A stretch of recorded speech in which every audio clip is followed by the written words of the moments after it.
All right.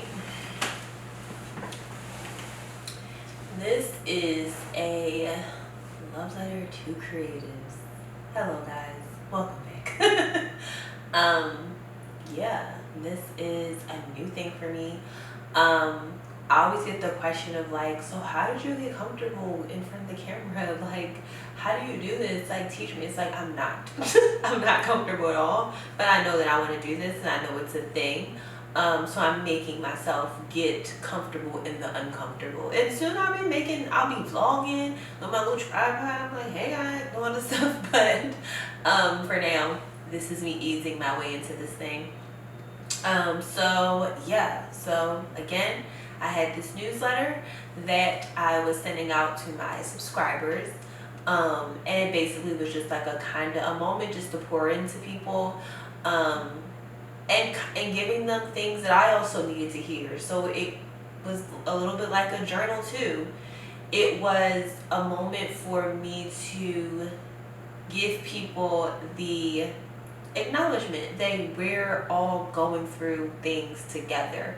None of us are unscathed by this thing called life. Like none of us know. None of us know. We're all just trying to figure it out consistently, trying to just what the hell like what's happening. We're all trying to figure this out. But yeah, so this love letter, I feel like I want to talk about entrepreneurship. I feel like a lot of times on social media it's this entrepreneurship or die lifestyle. It's like real aggressive, like, yeah, quit the 9 to 5. Nobody needs a 9 to 5. We don't need to do those things. No, we need to have our own businesses. That really don't make sense to me, because then who would work? If we all got our own businesses, maybe logistically, maybe my brain just can't fathom that. Maybe it would work, but how would it work? If everyone just worked for themselves, who would want to work? I don't know, whatever.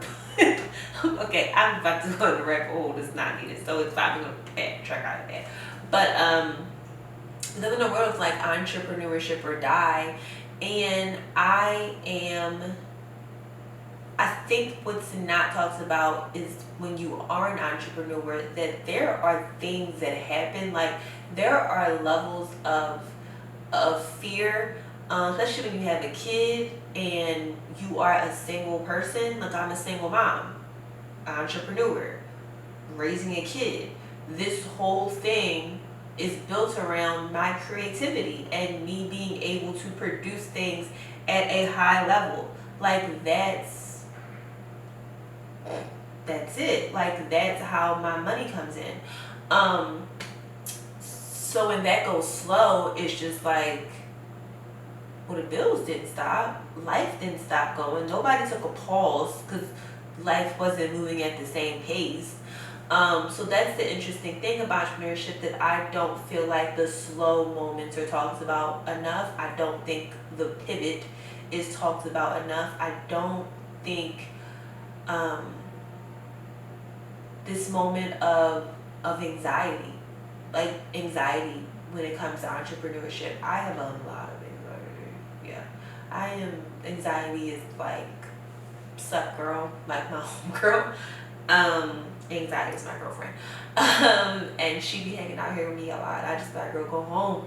But it's interesting because you get on social media, you get on the news, you get on all these things, and you're constantly being bombarded with like monkeypox, a recession, COVID, inflation, life sucks, murder, rape, kidnap, sex trafficking.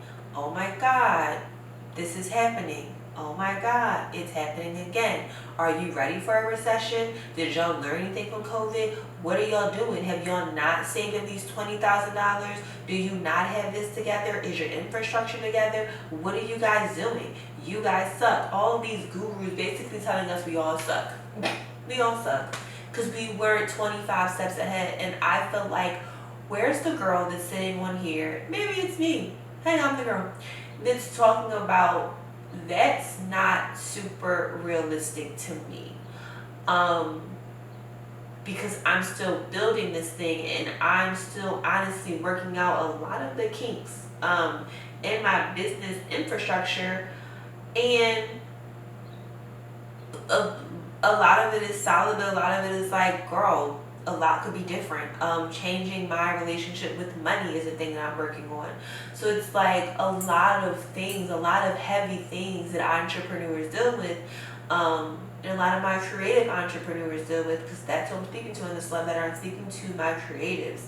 And I constantly like tell myself and affirm myself in the fact that recession, inflation, whatever is happening, the gift that I've been given is given from God.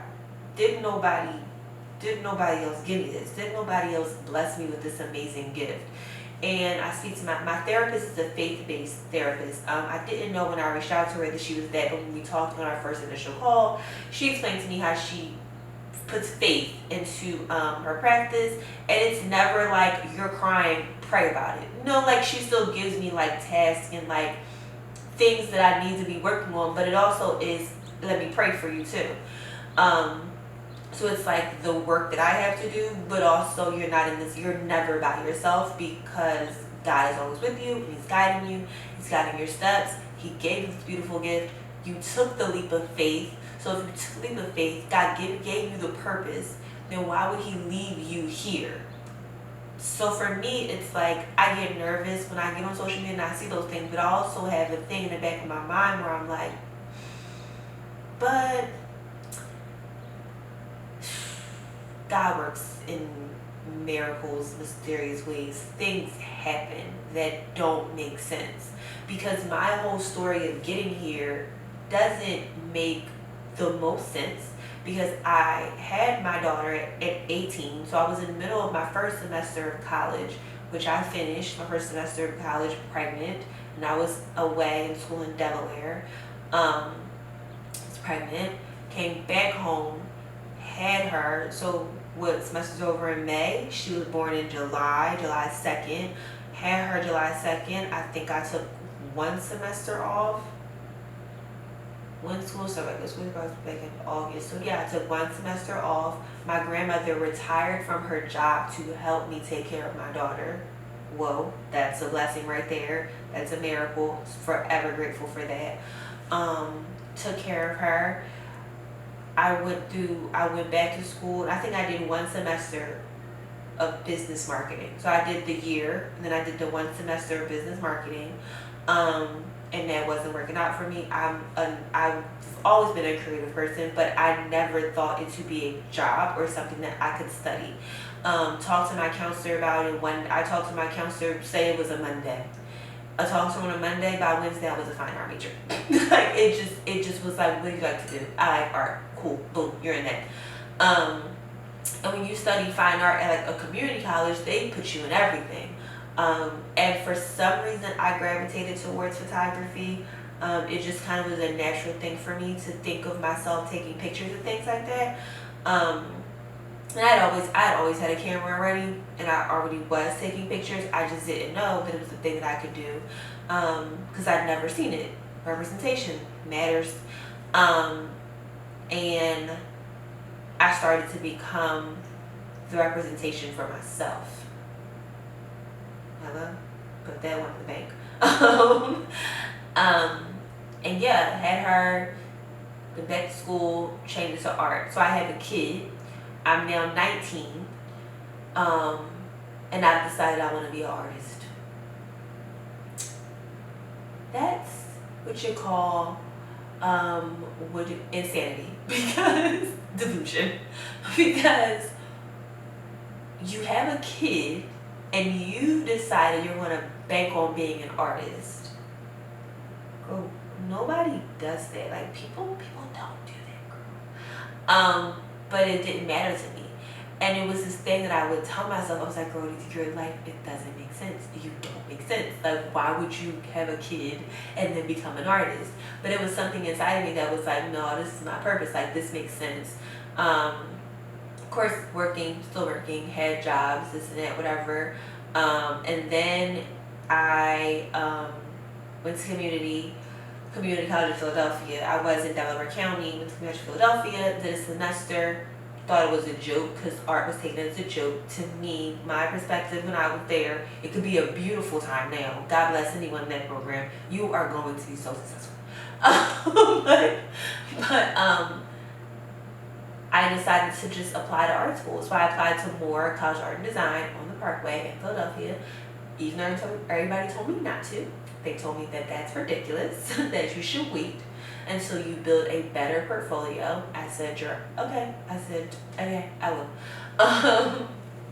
But instead, I I put together a portfolio and I applied and I got in and I got one of the highest scholarships ever. I got one of the highest I got one of the highest scholarships that they give out. And it was incredible. And so I was starting this journey. And then through this journey, I had low moments of not knowing how my tuition was going to get paid. Me going to the office and them somehow finding thousands of dollars to give me and being like, "You can stay. We found this money that was allocated for this, but if you do this, then we'll give you this." And like everything just was like shaping and moving in my favor. And I had to bring my daughter to school with me sometimes, and I parked downtown. I got my car booted and towed downtown because I had parking tickets and I was not paying them, and I could not afford to pay them. And car booted, car towed. Didn't have gas in my car to get to school, but still made it to school, made it to dropping my daughter off at daycare, like doing all these things. And I have an amazing support system, but for me, it was a hard time letting people help me because I was, for one, punishing myself because I had decided to have a kid young and I wasn't equipped. Neither was her father, but most of the work fell on me because I was the mom, and that's just the way life for some reason pans out that way. But I was punishing myself. So for me, I never asked for help because I was like, you deserve to go, you deserve to struggle through this. You don't deserve to have it easy with this. Like, harder, make it harder. Nope, make it harder. Life, harder. Make it harder. Because I deserve it. Which is crazy. And it's like that, like girl, like why would you not want to make your life a little easier? But whatever. I was meant to go through it like that. Went through that. Got an internship at a store down South Street. I applied for all the Essence, all the Oprah Studios, all the things, thinking like, oh, this is my big time. Like, I'm gonna get the big internship. I'm gonna do the things. Didn't get any of them. Got an internship down South Street at this store called M Concepts. And the owner was, he was amazing. He was amazing. He was a super straight shooter. He wasn't one to coddle my feelings. He wasn't one to make sure I was okay. He was one that was asking me real questions and expected real answers. So that's when my tagline, that I am a visual storyteller creating stories where the stars are Black women, whatever, you know it. But just the fact that I was saying Black women, that was never there before. It was women of color. And then he asked me the real question, who are the women of color that you work with? And when I'm describing them, he's like, so those are just Black women. So why are we not saying Black women? And it was this fear of like, I don't want to offend anybody. He was like, that's your business. That's your, like, you're for people that look like you. You're answering a problem within your people. Like, you're answering a problem of they're not photographed correctly. I want to help. So here's what I'm doing. And it changed. And that was a big, like, that was something I needed. That one little change did a lot for me.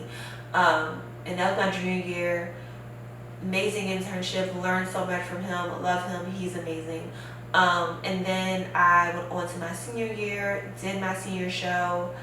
I went my whole art school career basically getting like the worst critiques that you could get, because they didn't understand what I was doing. I was so hell bent on street style and Black women just in amazing clothing, just walking the streets. That was my passion. Still, and I love street style so much. I would skip class to go to fashion week, like that was my thing, but no one understood the work that I was producing because it wasn't the natural fine art. It wasn't nudity. It wasn't anything that I guess caused you to think super hard. It was me just showing you how beautiful Black women are. That was it. Because I hadn't seen that. Because little Taylor needed to see that. So I wasn't doing it for you. I was doing it for me.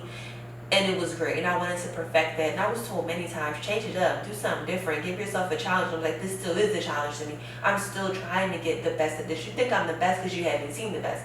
I've researched on my own. So for me, art school was a lot of self work, a lot of researching on my own and figuring out where it is that I want to land in this art world. And I wanted to make money, and I wasn't gonna make money from like the gallery showing or whatever in Chelsea, and that wasn't gonna be me at that moment. It was going to be street style work, and that's what it was gonna be for me. And so doing fashion week, doing the things, did my senior show. My senior show was the first time I ever got a good critique. It was the first time I ever had someone tell me, I get it. I did this beautiful project called Sunday, and it was me studying black women in this gorgeous loft in New York. And I created a coffee table book. And when I did my senior show, I created a space for the book to live in, which is a similar thing that I'm doing with my art show coming up in about 2 weeks, is I'm again creating a space for my work to live in. Except it's overload because it's a whole space, it's not just a wall. So it's a lot of just creating space for things to be in and me really creating experience. Because that's been my thing, is I want to create beautiful experiences for black women. I want us to see ourselves beautiful. I want us to be in beautiful homes. I want us to feel seen and appreciated. That is my number one thing with my work and what I do. So graduated, and then I think like a month after graduation, I got an email from Essence, and I was the street style photographer for their first, and I think only in New York because the pandemic. I think first and only in New York because they did it, first and only in Brooklyn, New York, because the following year they did it at Essence Fest, and they were able to bring it back to Brooklyn because the pandemic started. So did that, did Curl Fest with them. I have a picture in the Essence issue, Issa Rae's on the cover. That was with Ronnie. They did like a spread on Ronnie. One of my photos made it to that. And so it's been these little like thumbs up, like, oh, you're on the right track. Like I'm rewarding these things. I shot Fashion Week for Refinery 29. I've done amazing things, and I'm super like proud of myself for the things that I've done. And that's what gets me through, is the fact that I've been in these slow moments before. I've never been in business during a recession, so this should be fun. But it also is the fact that God has proven that what makes sense ain't really what's probably gonna happen too often because my life doesn't make sense. Having a kid at 18, the move wasn't here. Like I never saw this. My mind couldn't have conceptualized this, and that's what it means. Tell God your plans. He's going to crack up. He is going to be weak. He's going to be, that is hilarious. But ending up here, single mom, and having the money always meet me, always be there for me. Even though I'd be stressed out, I'd be nervous. I'm like, I don't know what to do. I'm not gonna be able to do anything. I'm not gonna pay these bills. Like, what am I gonna do? And then money comes through, and it's like, okay, y'all, I was just joking. But it's crazy, and it's funny, and it's like, oh my God. But entrepreneurship is just that. So this creative love letter is traveling through my whole life story. It's just about the fact that if you're an entrepreneur, you're creative out there. I understand anxiety. I understand showing up on these platforms is hard. Showing up in the midst of everything happening, life happening, because life don't pause just because yours got a little harder. It just doesn't. It keeps going, and it might seem a little faster because you are going through such a hard time. But my advice is just to keep going. That's what I keep telling myself. That's what I will always end my love letters with: keep going. Because the beautiful part about this life and the beautiful part about showing up here is that someone needs to see you show up. They might not ever tell you, but there's someone out there that needs to know your story. They need to know that there is a bit of success out there in what they are trying to do. There is a young photographer that's going to stumble upon this video that's probably living my life from 3 years ago and needs to know that there's something beautiful on the other side of that. There's something incredible coming to you. You might not be able to see it. You might not be able to, your mind probably can't conceive it, but God works miracles. And he doesn't work in the human world. He doesn't work in our brains can't go that big. So when you dream, God definitely gonna take it bigger, because you never thought of that. So it's these things for me. It's like starting this channel was on my to-do list for a while, and it kept ending up there, and I was like, what is going on? And then I finally figured out Love Letter to Creatives can be on here. I can vlog about being a full-time photographer, being a single mom. I can be a little bit vulnerable on here because people need to see that. And when I make my first million, we can go back to this and we can be like, dang, remember that time, August 6, 2022, you was sitting in your apartment and you was telling this story and you was stressed out and anxiety, and now look at you, like you're beyond successful, you're beyond that part. You still have your troubles, we all have issues. Nobody's beyond issues, but it's going to be this beautiful moment of reflection. I look forward to that, and this has been a great love letter. I'll just sign it off with saying that keep going. Do it for the person that's coming behind you. Do it for yourself, because you need to do it. You need to show yourself that you can do it. We all know you can do it. I believe in you. I'm proud of you for how far you've come, because I know it's not easy. I've come far as well, and yeah, I just want to see you do all the things that you want to do. I want to see you be beyond successful. I look forward to all the follow-ups, because I do get emails back to my newsletters. It'll still be a newsletter typed out, but also will be a more elaborated moment here on YouTube. But yeah, I love this. I hope it looks right, because I'm taking on my camera and I can't tell if my face is in focus or not. So I hope it's in focus this whole time. And if it's not, I'm still gonna upload it, because that's being consistent and perfecting this shit as I go, because greatness comes. It ain't always given right away. Okay? That's tip 2.